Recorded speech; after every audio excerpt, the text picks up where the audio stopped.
Can't Play Boxing Podcast, episode 36. What's happening? So, got a lot of stuff to talk about this episode. Lots of stuff to talk about. Before we get into it, though, let's get the house cleaning out the way. Number one, if you listen to the podcast, then most likely you catching this on some of the major podcast streaming services. So you can find us on Spotify, you can find us on Apple Podcasts, you can find us on Stitcher, you can find us on Google Podcasts. So you can find us on all of those. Number two, you can reach us on Instagram, which is You Can't Play Boxing. That's UCANTPLAYBOXING. Check out our Instagram page. You can find when the new episodes are dropping there. Also, check us out on YouTube. You can find some of the old episodes on our YouTube page, You Can't Play Boxing. Also, website can'tplayboxing.com. Check us out there. Also, Twitter, You Can't Play Boxing. Check us out there. And so yeah, we got all of the house cleaning out the way. So what we gonna get into? Like I said, if you don't know, if this is your first time listening, the podcast, You Can't Play Boxing Podcast, it's a boxing podcast. Don't get me wrong. However, we do speak about a lot of other bullshit too. So it's a boxing and bullshit podcast. So first topic we're going to get into. Last Friday, we got a gem got dropped off by Benny the Butcher. You know what I'm saying? He released his new album, Burden of Proof. Dope album. Album features Rick Ross. We got Ross on the album. We got Wayne on the album. We got who else on? Freddie Gibbs on the album. Big Sean's on the album. Of course, Westside Gunn, Conway. Album's real dope. Produced by Hit Boy. Hit Boy, man. We're gonna dive into Hit Boy in a second. Hit Boy's been having a hell of 2020. He put this. He made use of his quarantine time. For sure. So, album got a lot of dope features, but really, it's not about the features. Benny the Butcher, man, I'm not gonna lie, I haven't been up on the whole Griselda fam until maybe like the last year or two. So, I ain't gonna say I've been on them a lot.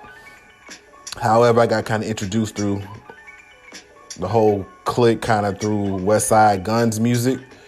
And, at first I was like heavy on Westside, but then Benny, man, he come with those bars, bro. I know Benny's always been the most lyrical out of the clique, you know what I'm saying?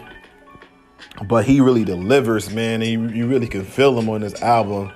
And really, this album had me kind of go into some of his older stuff, you know what I'm saying? So, dope album. To me, some of the standout tracks, bro, on the album. I really, really love, of course, the joint with Ross, Where Would I Go? Dope ass joint. One Way Flight with Freddie Gibbs. That's dope. Dope ass sample on that one. New Streets, bro. I love New Streets. I repeat that one like all the time. Trade It All. I love that one. Warpaint, man, the album is dope, bro. 12 tracks, 38 minutes, you know what I'm saying? It's a dope album, so, not trying to get into a lot of shit, bro, but, not like promoting something, but it's a dope album. So if you're a hip-hop fan, go listen to Benny the Butcher album, Burden of Proof, you know what I'm saying? It's a dope album. I say, it might be album of the year, but, speaking of album of the year, a guy who had a hand in other album of the year candidates out there is Hit Boy, man. Hit Boy, he's always been a dope producer, always liked him. But I will say, being that he's doing these one artist projects, I'm really starting to see a lot of the range and the depth that he has, bruh. He mixes 2020 vibes and feel, but you get that feel of the old stuff too without sounding dated. You know what I'm saying? So, man, he's between the Nas album, King's Disease, which if you haven't heard it, go listen to it. The range he shows on that one, from like Car 85 to the joint he did with The Firm, Full Circle, to Spicy, you know, just those 3 songs, man, you're getting different, you know, that's a different range from like the joint Busy Bee. I mean, for the same producer to do all of those tracks, you wouldn't think that's possible in 2020, because that's 4 different feels within the same house, you know what I'm saying? So, shout out to Hit Boy, man. You really displaying your talents.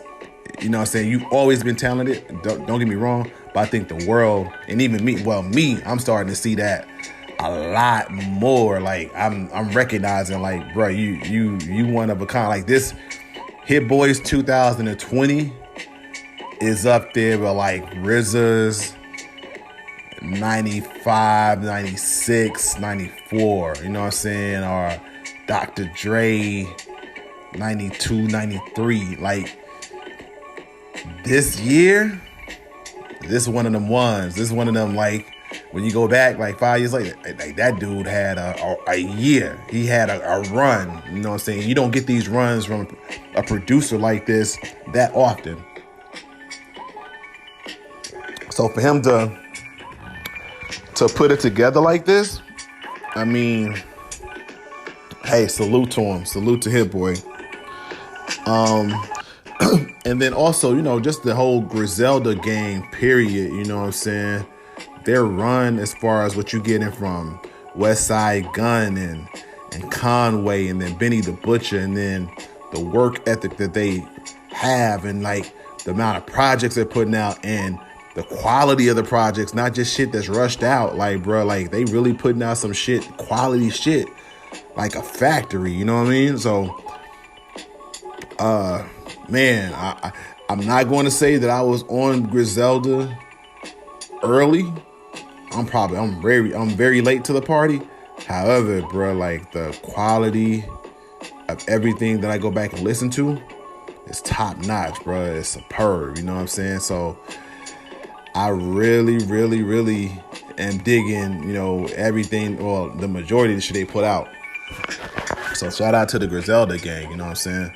So that's kind of like the, you know, the bullshit part of, which is not bullshit. It's grade A bullshit, which is great. You know, it's top notch bullshit. So check out Benny the Butcher's album. Check out Nas King's Disease. Check out the whole Griselda, you know, catalog, bro. They got a lot of gems in there.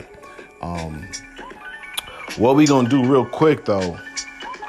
We gonna jump into. We're going to take a break, but we're going to jump into a lot of the boxing news. A lot of boxing shit, bro. A lot of boxing shit is happening in the last week. Of course, we're going to talk about Deontay Wilder not fighting Tyson Fury. Tyson Fury fighting somebody else. We're going to talk about Anthony Joshua fighting in December. We're talking about Bud Crawford versus Kell Brook, set for November 14th, finalized. We're talking about Errol Spence versus my man Danny Garcia on December the 5th in Texas at Cowboy Stadium. And then, of course, we're going to talk about what we came here to talk about. We're going to talk about that whole Teofimo Lopez versus Vasyl Lomachenko. My prediction wasn't all the way right, but it wasn't all the way wrong either. So what y'all want to do? Stand back for a second. Stand back and stand by if y'all feel me. And we're gonna be right back after this quick commercial break, bro.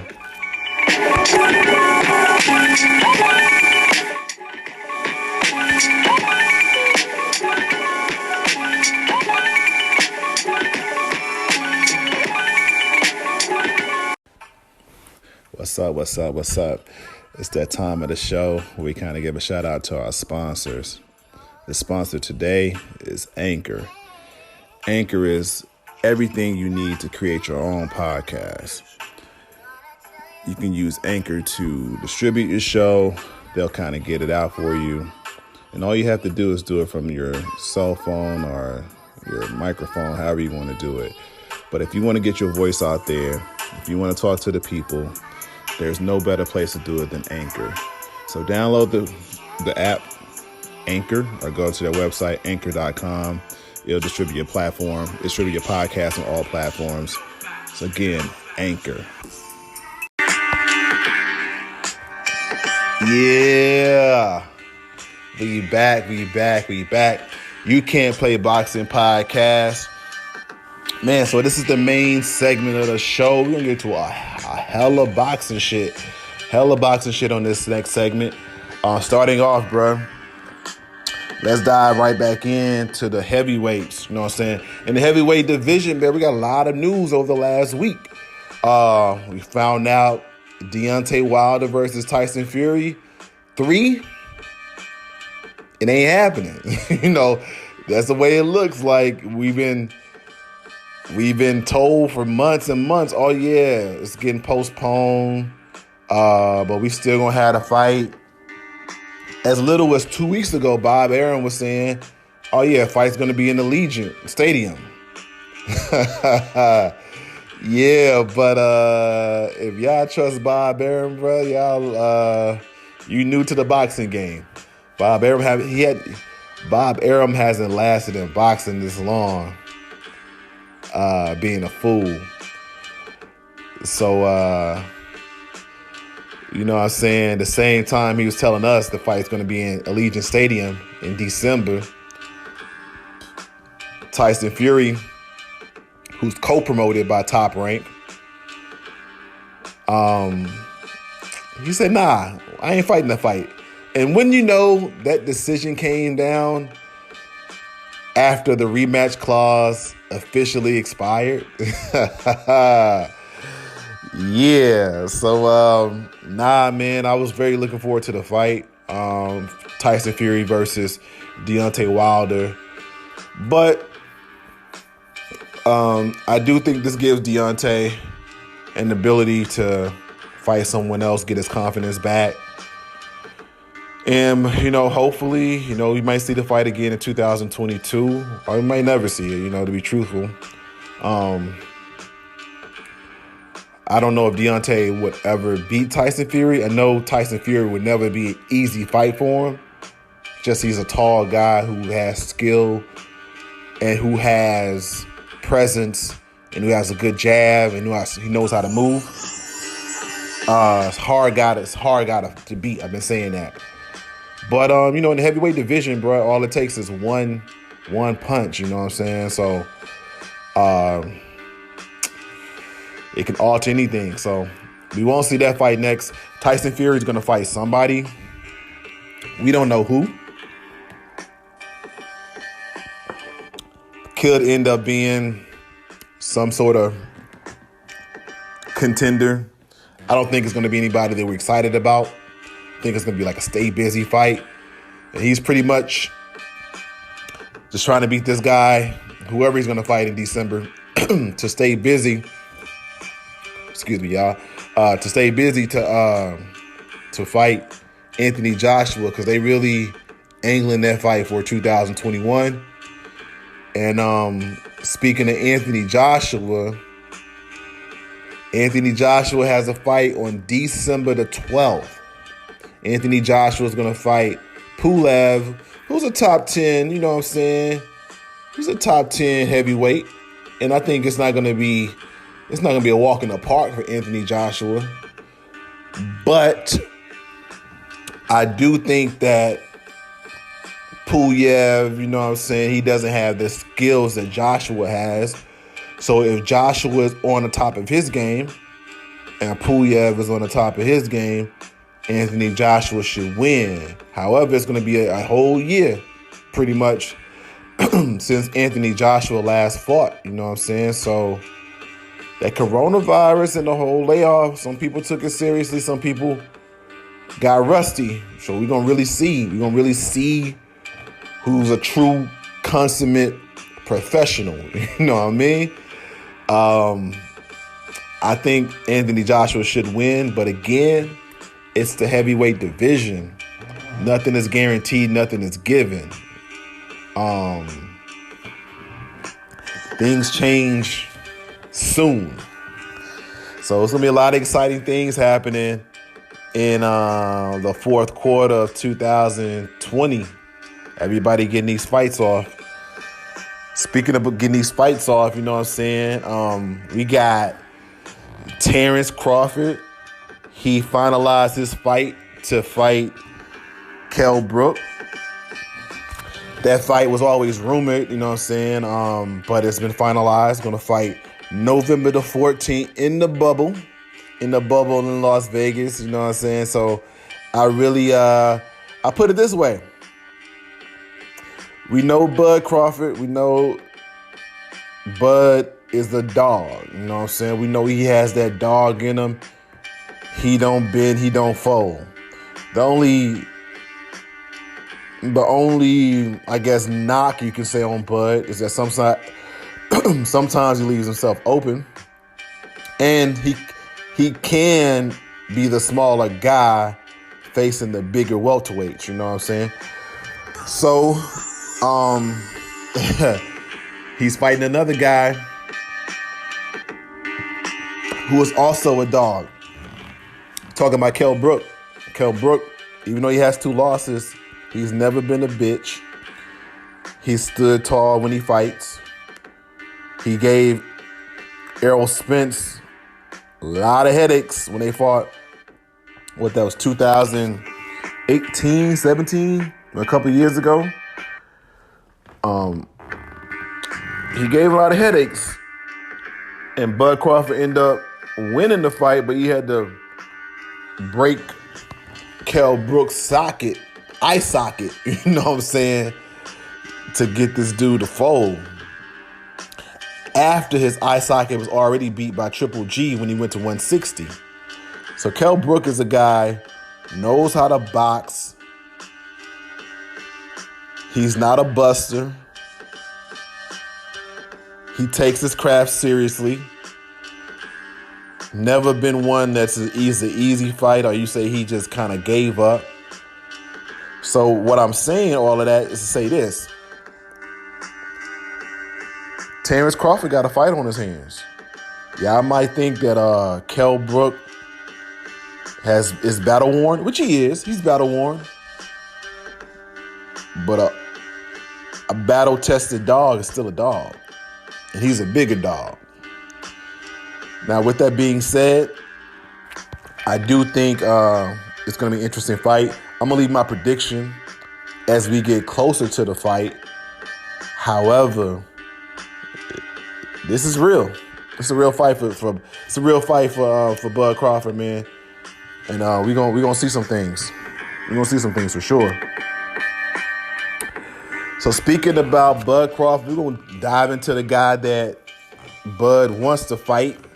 Another fight that was finalized that's gonna happen 3 weeks after Terrence Crawford fights is we got Errol Spence fighting Danny Garcia in Cowboy Stadium with fans.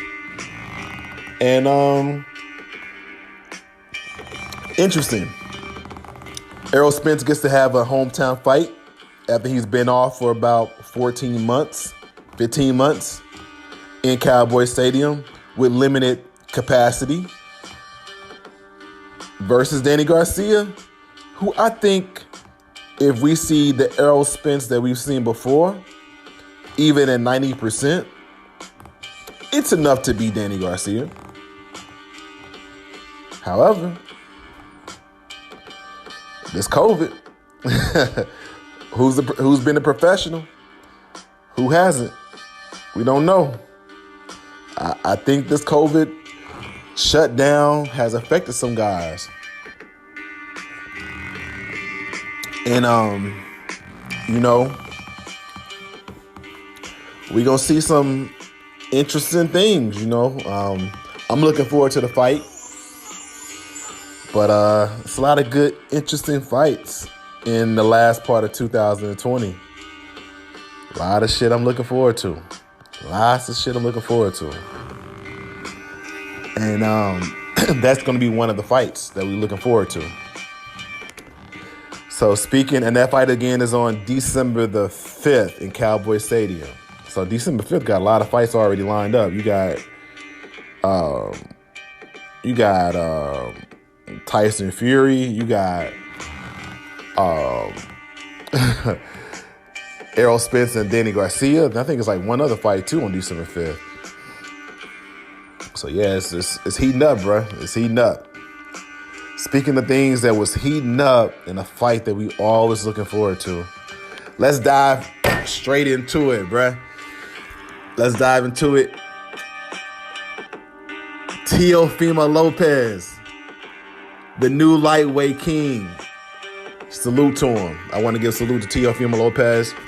I want to be on the record. I'm a man. I stand tall. I did not pick Teofimo Lopez to win the fight Saturday. I thought the fight was 2 years too soon. I thought Teofimo Lopez would be better, and definitely he will be better at 25. And I thought Lomachenko was a tad much too soon, being that Lomachenko has 400 amateur fights, 32 years old, one of the best in the business. I thought Teofimo Lopez would give Lomachenko a run for his money in the first half of the fight.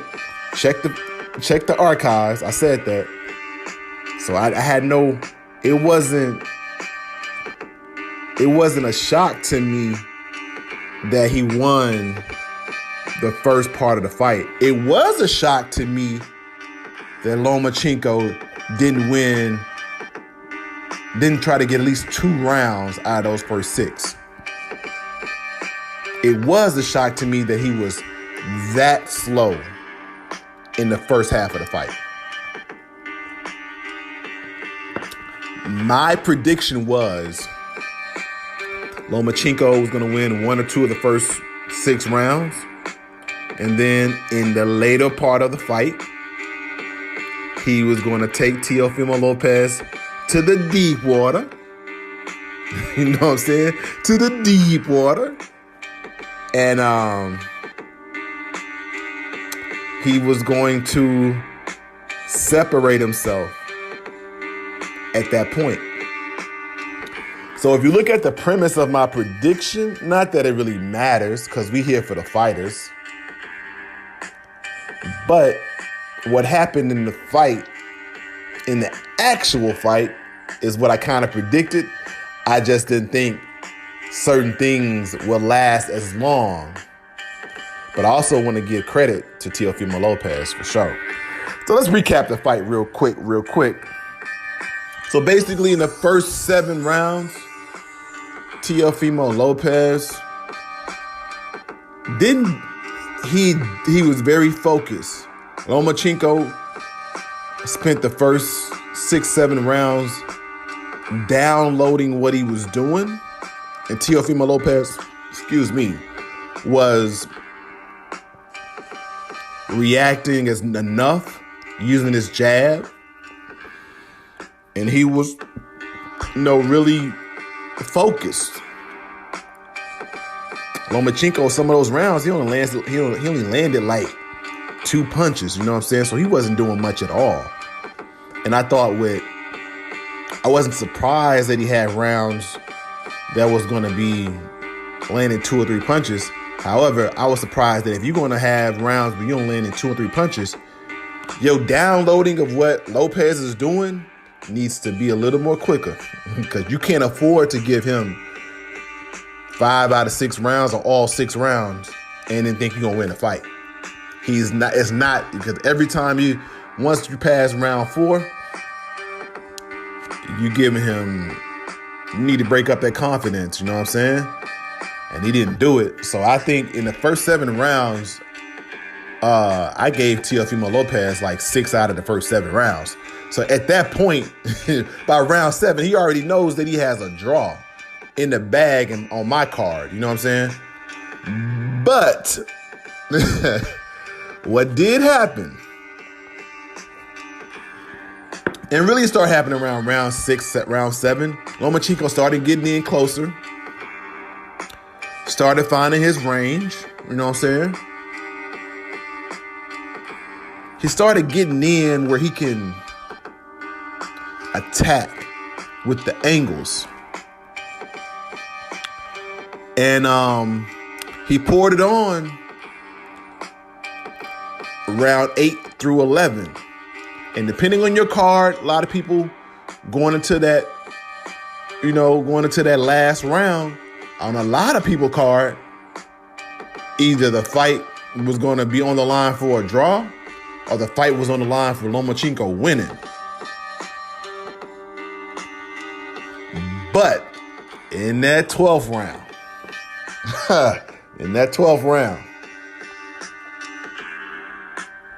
that's why I'm going to triple salute Teofimo Lopez. Because in that 12th round, he could have folded. The pressure could have got to him, and the moment could have been too big for him, and he could have wilted. What he did was plant his feet and landed the most punches, the most blows against Lomachenko ever in his professional career. Rewind that. At a time that he could have folded, a 23-year-old now, going against a veteran coming on strong. At a time that the veteran is coming on strong, fights on the line, your dad telling you winning. However, you could take that like, okay, I'm winning. I can just fall back. I don't got to do too much right now. He didn't do that. He landed the most punches that Lomachenko has ever seen landed on him in his entire professional career. He bit down, he dug deep, he planted his feet, and he deserves all the praise. Just for that alone. Mentally, that told me a lot. Pressure's on, and you stand back and you deliver like that in the 12th round? Oh yeah, he the truth.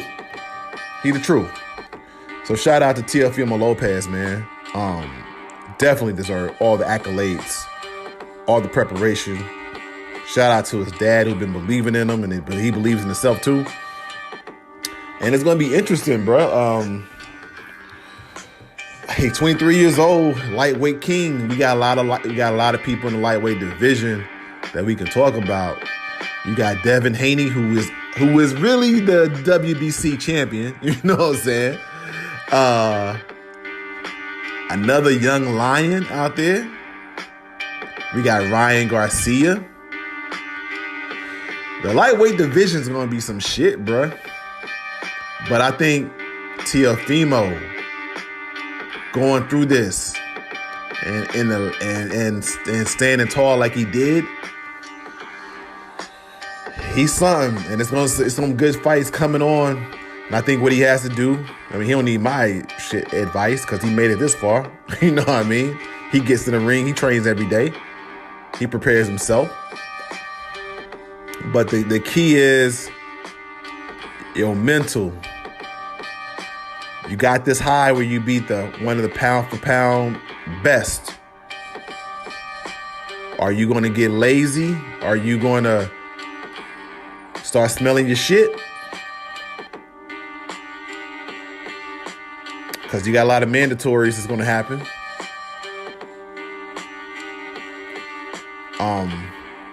Are you going to keep that going? Because I think right now he's going to enter his prime, bro. I think Teofimo Lopez physically and boxing-wise is going to be a beast at age 25. In another couple of years, 25 to 28, he could be a beast. Only thing that could derail him would be a mental shortcoming of you not training the same way that you have going into this far, or taking things for granted. But with his talent and with his mental ability this far and his mental strength, sky's the limit. Lots of good fights coming up. Lots of money to be made. Young Lions. I'm excited. You know what I'm saying? Excited. So, we're getting close to where we're going to wrap up this fight, wrap up this episode, bro. Great. A lot of shit going on. A lot of good fights coming up. It's excitement coming into boxing. You know what I'm saying? A lot of excitement coming up.